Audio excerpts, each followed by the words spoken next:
Wrigley's Spearmint Chewing Gum, the refreshing, delicious treat that gives you chewing enjoyment, presents for your listening enjoyment John Lund as Johnny Dollar. Henry Grant, Johnny.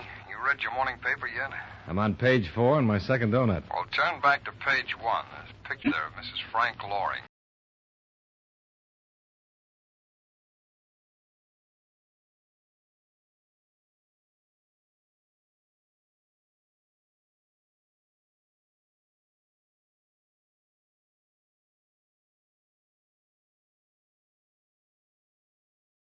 Cab and come right over.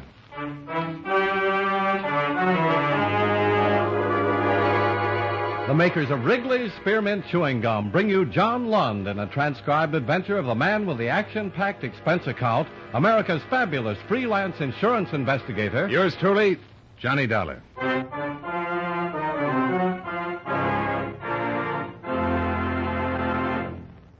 Wrigley's Spearmint Chewing Gum refreshes you. Wrigley's Spearmint Chewing Gum gives you real chewing enjoyment. Yes, for chewing enjoyment plus refreshment, it's Wrigley's Spearmint Chewing Gum. The lively, delicious flavor of Wrigley's Spearmint cools your mouth, helps keep your throat moist, and gives you a nice little lift.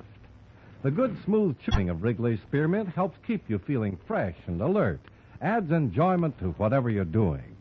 So for chewing enjoyment plus refreshment, treat yourself often to Wrigley's Spearmint Chewing Gum.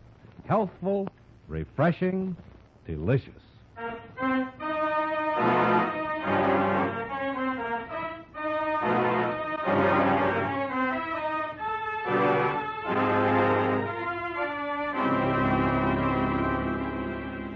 Expense account submitted by Special Investigator Johnny Dollar to Home Office, Hemispheric Life Insurance Company, Hartford, Connecticut.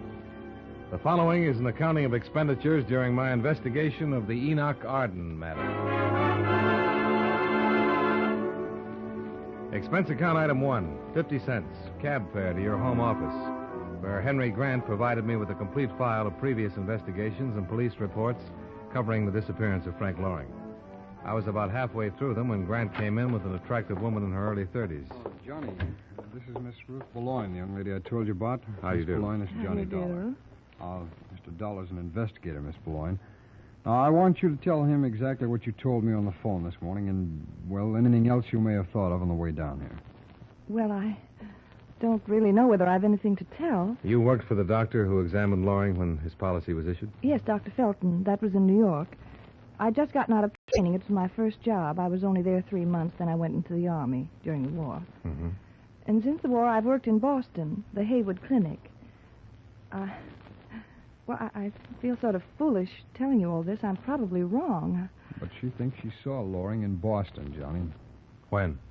Well, about 2 weeks ago. 2 weeks ago yesterday. Where? At the clinic. Look, really, I'm not sure about You're all not this. hurting anybody, Miss Boulogne. Suppose you just tell us, and we'll take it from there. Well, as I said, it was 2 weeks ago. A man came to the clinic. He wanted to be vaccinated. He give his name? Yes, but it wasn't Frank Loring. He gave the name of Michael Walsh. I thought he looked familiar, but I couldn't place him. What was the reason for the vaccination? He needed an international certificate of vaccination. It's required by law for anybody going abroad. Oh, he was leaving the country. Well, I guess so. He wanted the certificate. I administered the vaccine. He came back 5 days later, and the doctor entered the result on his card and signed it. That's all I know. Well, what made you connect this Michael Walsh with Frank Loring? I really don't know. I didn't until this morning. I remembered thinking I'd seen him before, and then when I saw that story this morning about Mrs. Loring, the name just came into my mind. You'd only seen Loring once, 10 years ago? Yes, but as I said, it was my first job, and I was impressed at the time having him for a patient. Why impressed? Well, I knew he was an actor. I'd seen a couple of shows he was in, read his name in columns, things like that. Did this Michael Walsh look like Frank Loring, as you remembered him? No, he didn't. I can't explain it. Well, it seemed worth a try anyhow, Johnny. Wait a minute, Grant. Let's not chuck it out so easily. I've been reading this file on Loring. Played a lot of character roles. Expert on dialects and makeup. A man like that could change his appearance very easily. Something about him, the way he moved, the tone of his voice. Something registered with this girl. He'd have recognized her, too, when he went to the clinic. She was impressed with him. She had a reason to remember. I feel a little foolish. And I feel a little curious. How about you, Grant? I've been curious all morning. So curious, I checked the steamship and airline. And? And a man named Michael Walsh sailed on the SS Castillo 6 days ago. She runs between Boston and Santiago, Chile. You know when she reaches the Panama Canal? Yeah, day after tomorrow. That's plenty of time for you to get down there by air. Yeah, with enough to spare for a stopover in New York and a chat with Mrs. Loring. Expense account item 2, $11.30. Train fare and incidentals between Hartford, Connecticut and the Greenwich Village section of New York, where Mrs. Frank Loring was living in up bohemian fashion. It was evening and the party was in full swing when I arrived. The apartment door was wide open, so I just walked in. Somebody shoved a glass into my hand like they used to do it at the local movie houses on dish nights. Wow. You must be Linda's boyfriend. Oh, must I? I knew it the minute I saw you. She always goes for the same type. Musician, aren't you? They always are. What do you play? Ring Alivio and double on Parcheesi.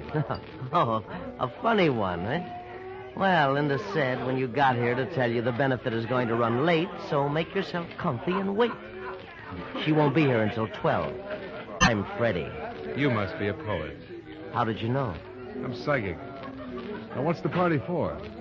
Oh, Marcia's celebrating. She's going to get $250,000 just because her husband, Frank, disappeared. She ought to be happy enough just to be rid of him. Don't be so bitter, lad. It'll throw your rhymes out of meter. I helped her get over him. I helped her. Anytime she wanted anything, all she had to do was call little Freddie. Now she's getting all that money and she'll just run out. Oh, she wouldn't do that to you, would she? Oh, no?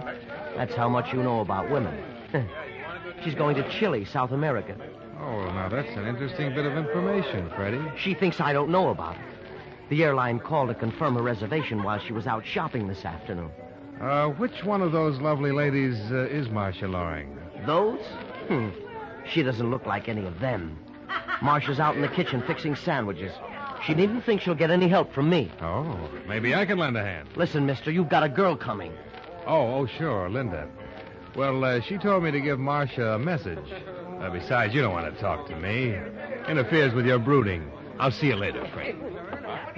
Come on. Well, hello. Come in. I'm making sandwiches for the starving multitudes. I know. I came in to help. How are you on opening bottles? Champagne? What, for those peasants? Beer. It's right there. The opener's on the hook. Oh, we're in business. Hey, what are you, a party crasher, or did you come with one of the girls? A crasher. Oh, the breed is improving. We both know some of the same people, though. Like who? Who's been hiding you from me? Fellow up in Boston. I don't know anyone in Boston. Not even Michael Walsh? Get out of here. Now, listen, Mrs. Loring. I said get out. You weren't invited here. You don't belong here, so... What is it, Marcia? What happened? What did he do? Keep your rompers on, Shakespeare. I told you not to bother her. You music... Look out, Freddie! Oh, no!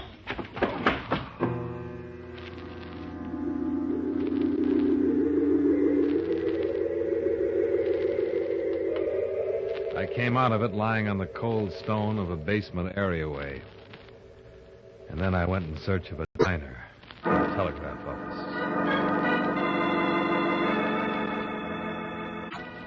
Expense account item 3, 80 cents for breakfast and aspirin.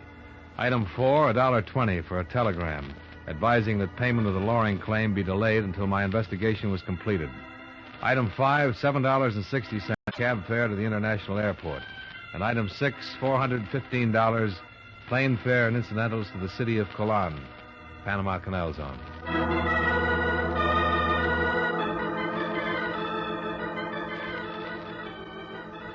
As usual, it was raining in Colon.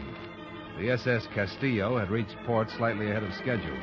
Was waiting to go through the locks when I made my way.